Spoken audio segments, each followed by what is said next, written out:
लेकिन जनता जी नचाओगी सीएमओ बनाया चौधरी भूपेंद्र हुड्डा बनो, दीपेंद्र हुड्डा बनो। अब हमने और हमारी जनता ने विकास कार्य चाहिए जो कि ये कर सकते हैं।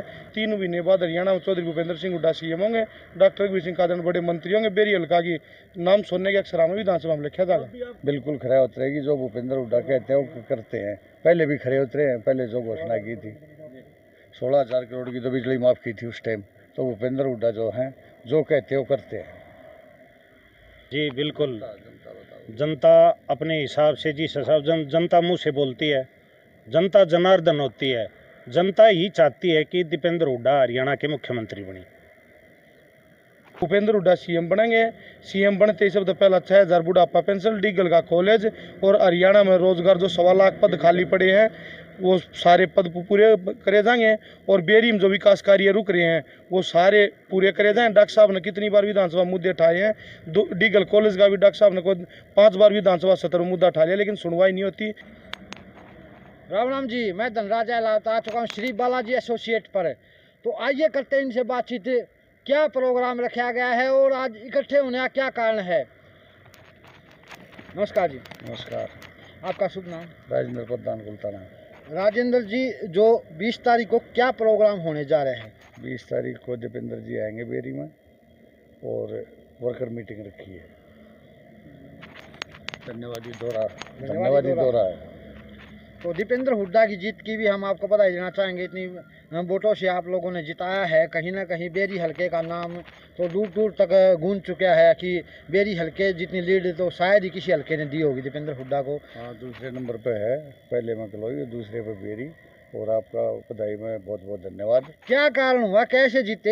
इतनी वोट कैसे आई इनको?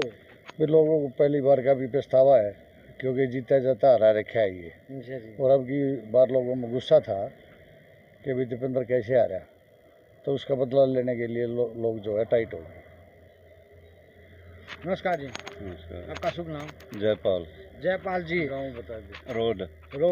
तो जो रोड गांव से कितने की जीत हुई है दीपेंद्र हुड्डा की? 3,000 वोटों की। 3,000 वोटों की लीड मिली है। नमस्कार जी। नमस्कार जी। क्या नाम है जी? मेरा नाम जसबीर अहलावत है भाई साहब। जसबीर जी, जी शेरिया गांव से कितनी की लीड मिली है? भाई, सबसे पहले तो आपको और आपके दर्शकों को मेरा नमस्कार। और मेरे गांव से 905 की लीड मिली है। शेरिया गांव है? शेरिया गांव है मेरा जी। बेरी हल्के की लीड जिस प्रकार भाई साहब ने बताया कि दूसरे नंबर पर रही है, सबसे बड़ी लीड समझ सकते हैं। तो कैसे मिली इतनी बड़ी लीड बेरी हल्के से?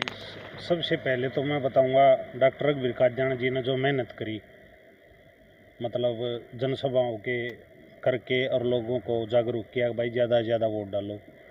दूसरा, जो पिछली बार इन्होंने धोखेबाजी से दीपेंद्र को हराया था, सत्ता विरोधी लहर चली हुई है हरियाणा में, भाजपा ने सत्यानाश कर दिया, ये प्रमुख कारण है। राम भाई साहब। राम राम भाई। आपका शुभ नाम? गब्बर नाम भाई। गब्बर भाई, आप शेरिया से? शेरिया से। तो किस प्रकार ये लीड मिली, कैसे हुआ, क्या जादू किया इतनी बड़ी लीड? रोज तक लोकसभा में तो कमाल कर दिया। कहीं ना कहीं चारों तरफ देखते हैं हम, यही नरेंद्र मोदी 1.5 लाख से जीतता है और ये दीपेंद्र हुड्डा 347 प्लस की लीड ले चुके हैं। तो क्या कारण हुआ ऐसा? भाई कारण ये था, एक तो जो हमारे विधायक जी डॉक्टर रघुवीर सिंह कादन जी, उनकी मेहनत, उनके वर्करों की मेहनत और जनता का प्यार। और जो भी मतलब हमारे हल्के में जितने भी विकास कार्य हुए, इतनी ITI पॉलिटेक्निक भाई कॉलेज PHC जो भी इतनी अच्छी अच्छी सुविधाएं आई डॉक्टर साहब ने जो भी दिलवाई, उनके कारण लोगों में भाई प्यार भी था। दीपेंद्र की पिछली हार का मलाल भी था। और भाई आगे जैसे भी विधानसभा चुनाव में डॉक्टर साहब की बहुत अच्छी जीत होगी। गब्बर भाई साहब, इतना बड़ा कमाल तो पहली बार हुआ है शायद ही किसी, मतलब पूरी रोहतक लोकसभा में दीपेंद्र हुड्डा ने कहीं ना कहीं ऐसा कमाल करके दिखाया है। और जितनी भी लोकसभाएं हैं पूरे देश के अंदर, रोहतक लोकसभा में सबसे ऊपर जो नाम बताया जा रहा है दीपेंद्र हुड्डा का बताया जा रहा है कि इतनी बड़ी लीड मिलने का क्या कारण रहा, यही आज तक पब्लिक भी नहीं जान पाई कि इतनी लीड कैसे मिलेगी। धनराज भाई देखो, पब्लिक ने तो बेराय है, इतने विकास कार्य दीपेंद्र ने कराए, इतना नरम भाई है, लीडर मतलब लीडर नहीं है वो एक भाई है सबका। चाहे कोई भी चला गया, किसी की जात धर्म उसने कुछ नहीं पूछा, किस पार्टी से है, उसने उसका काम कराया, जिसे लोगों में उसका प्यार है। और उस प्यार का नतीजा जो भी चुनाव था इसमें आपने देखा भी होगा, मतलब जो लोगों ने उसको प्यार दिया और आगे मतलब उसको लोग और आगे भी हरियाणा का सीएम देखना चाहते हैं और इसीलिए लोग उनसे मतलब प्यार करते हैं कि वो किसी से ये नहीं पूछते, कोई भी चला गया, चाहे वो चौटाला पार्टी का चाहे बीजेपी पार्टी का, उसने जाके काम बताया था दीपेंद्र ने तुरंत उसका काम कराया भाई। गब्बर भाई कहीं ना कहीं विपक्षी नेताओं को तो घोड़िए कर दिए भाई, इतनी लीड उनको खुद ये यकीन नहीं हो पा रहा कि इतनी लीड कैसे मिलेगी, ये क्या कारण हुआ भाई साहब?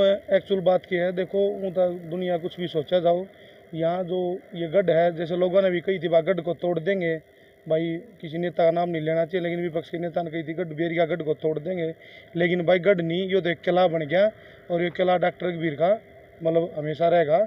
वो मतलब बेरी में तो आप ये मान के चलो एक किले रियासत सी बन गया डॉक्टर कादियान की।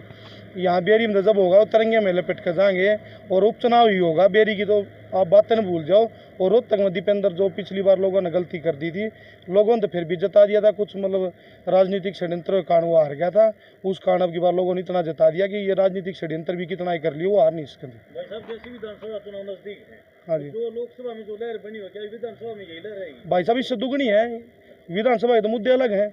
यहाँ तो दीपेंद्र के नाम की वोट थी, यहाँ बाग भूपेंद्र हुड्डा जो इनके काम करे उड़े हैं, जो इनके भाई खिलाफ लहर चल रही बीजेपी की, वो लोगों का प्यार, लोगों का गुस्सा, मतलब इनके खिलाफ जो हुड्डा साहब के प्रति प्यार है, विकास के जो कार्य हुए भाई साहब, साकोड़ में आखिरी मेट्रो का पिलर लगा था, उससे आगे सापला तक कभी मेट्रो नहीं आई, उससे आगे एक पिलर नहीं चला। आने वाले 2-3 महीने में राज पलटी होगा और 1 साल बाद आप मेरे से फिर आगे मिल लियो, मैं बता दूंगा सापला पर मेट्रो नहीं मिला था आपने। दीपेंद्र के ये कार्य हैं। जैसे बीजेपी ने 400 पार का नारा दिया था, हाँ तो लोग इस विधानसभा चुनाव में आप क्या कुछ कहना चाहोगे, कितनी मतलब सीटें आने की उम्मीद है भाई साहब? इस लहर को देखते हुए? पिछली बार भी 75 पार का दिया था कि 75 पार हो गए थे, 40 पे सिमट गए थे। 400 का दिया था, 234 पे सिमट गए। ये तो भाई साहब नारे कोई कुछ दे दो, यहाँ हुड्डा साहब का राज आओगा, 70+ सीट आऊँगी। और आप ये मान के चलो भाई, अभी तो जो भी मुद्दे मतलब चल रहे हैं इनमें तो कोई है ही नहीं, 70 सीटा में तो मतलब कोई फर्क ही नहीं है, बाकी कुछ ना कुछ बढ़ेंगे घटेंगे नहीं। आपने एक आंदोलन चलाया था ड्राइवरों का, मतलब क्या उसका प्रभाव भी इस इलेक्शन में? बिल्कुल जी, हमने जो ई-टेंडर का जो कानून आया था उसके खिलाफ डीजल टोल टैक्स पर धरना जारी कराया था और उस पर हमारा वो 20-22 दिन धरना चला था। उसका भी मतलब ड्राइवर जो भी समाज से जो भी ड्राइवर है भाई, इसमें आप भी ड्राइवर हो, मैं भी ड्राइवर हूँ, कोई ट्रक ड्राइवर है, ये तो सब पर लागू था, ट्रक ड्राइवर पर तो था नहीं, तो लोगों का वो भी इसके प्रति मतलब नहीं बेरा था भाई, टेंडर का कानून लागू हो जाएगा। ये भाई साहब अग्निवीर थी, 4 साल की थी, तुरंत गठबंधन सरकार बनते ही 7 साल की होगी, शहीद के दर्जे हो गए। भाई साहब तानाशाही चल रही थी, तानाशाही नहीं चलेगी, अब इनके ऊपर बहुत फर्क पड़ेगा और आने वाला टाइम कांग्रेस का है, हरियाणा में चौधरी भूपेंद्र सिंह हुड्डा का है। अब तो प्रधानमंत्री उम्मीद है भाई साहब जैसे इंडिया गठबंधन की सरकार बनेगी? भाई साहब 3 महीने में बना गया था, ये तो 3 महीने में है। चाचा पलटू राम ने तो भाई नीतीश कुमार जी ने तो 3 महीना तो ऊपर रखा ना रहा, वो तो हरियाणा वहाँ के विधानसभा के चुनाव आए ना, वो उड़ तो बात जाना, वो हड़ा डटा ना, या तो सरकार बनेगी भाई साहब। सोच रखते हुए अग्निवीर योजना के बारे में क्या सरकार कुछ बदलाव करने जा रही है? अग्निवीर तो अब अग्निवीर तो रहेंगे नहीं, 7 साल का कर दिया इनने। हम कोसली भी हम गए थे, उनमें भी ये रोष था एक बार कि भाई ये 4 साल की क्या नौकरी है, कोई शहीद हो जाए तो उसको शहीद का दर्जा नहीं, 4 साल बाबू तो नौकरी कर रहा है, बेटा पेंशन आ जाए 4 साल में, तो उनमें बड़ा रोष था। अब की बार कोसली ने भी ऐसा ही दिखाया है इनके प्रति रोष। तो मोदी जी जो है वो तो सारे जो कानून जो देख रेख उनसे काम में है वो सब कर रहे हैं। 2 लाख की इसकी भी कह रहे हैं जमींदारा की भाई इतना माफ़ कराएंगे, 4 साल अग्निवीर है इसको 7 साल कराएंगे। तो अब के बार हरियाणा में तो चौधरी साहब मेरे ख्याल में तो 70+ सीट आनी चाहिए।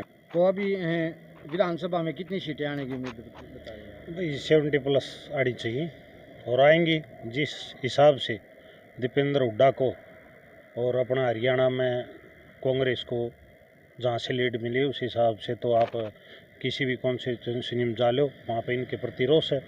बीजेपी बोल रही है कि हम विकास कार्य खूब करवाए हैं, जैसी वहाँ की बात करें बिन पर्ची बिन खर्ची नौकरी दी बीजेपी यहाँ तक दावा कर रही है। भाई ये तो आपको भी पता है, हरियाणा के बच्चों को तो नौकरी ही नहीं मिली ना। SDO देख लो आप, और भी लिस्ट आई है उनमें भी देख लो, आज तक कोई भर्ती नहीं हुई है, सारे पेपर लीक हुए हैं।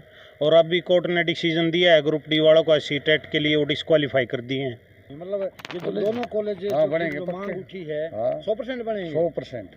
पूरा विश्वास सबसे है। पहला काम ये है हड्डी का और बेरी का जिस महिला प्रकार कॉलेज इन्होंने कहा था कि पहली कलम से बनाया जाएगा, हाँ, क्या वो पहली कलम से ही बनाए जा रहे हैं? पहले ही कलम से बनाया जाएगा, क्योंकि डॉक्टर साहब ने भी कई बार कह लिया है ये डॉक्टर साहब ने तो विधानसभा में क्वेश्चन भी उठाया था कि भाई ये कॉलेज की आज तक नींव भी नहीं धरी गई है।